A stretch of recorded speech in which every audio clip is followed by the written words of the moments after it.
कावेरी यांचा अमृत प्रवास मध्ये इंद्रातून वाहतो. हिमालय माझा मुकुट आहे आणि सागर माझा नाभिबंध, पण माझा खरा अभिमान तुम्ही माझी लेकरं. आज मी तुम्हाला सांगते, low battery, please charge.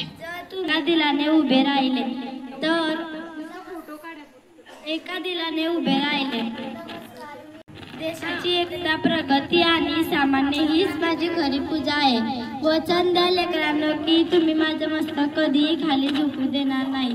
Savitribai Phule. मी एका अशा काळात जन्मले जेव्हा मुलींना शिक्षण मिळणं पाप मानलं जायचं, पण माझा विश्वास होता शिक्षण हेच खरे. मी ज्योतिबा फुल्यांसोबत मुलींच्या शिक्षणासाठी पहिली शाळा सुरू केली.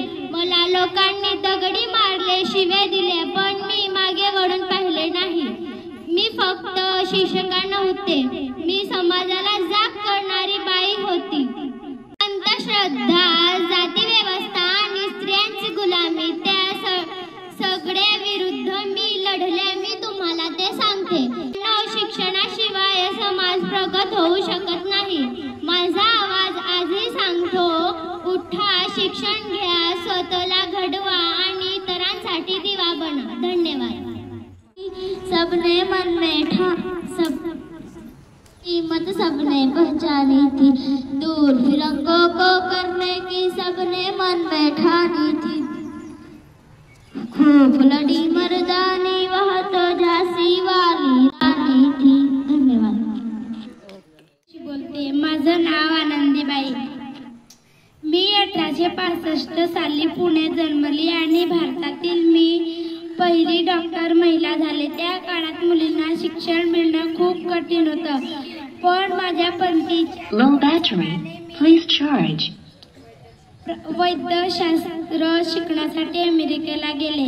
माझा उद्देश होता भारतातील स्त्रियांना आणि मुलींना चांगल्या वैद्यकशास्त्र सेवा मिळाव्या.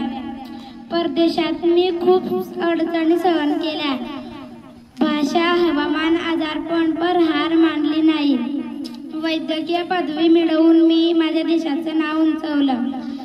आज मी तुम्हाला सांगते, शिक्षण आणि ध्येय यांच्या समोर कोणतीही अडचण लहान असते. निर्धार असेल तर अशक्य शक्य होते. धन्यवाद. जय हिंद, जय भारत.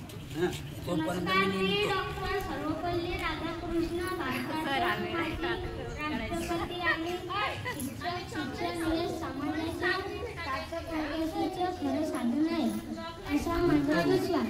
शिक्षण फक्त ज्ञान देत नाही तर विद्यार्थ्यांना जीवनाला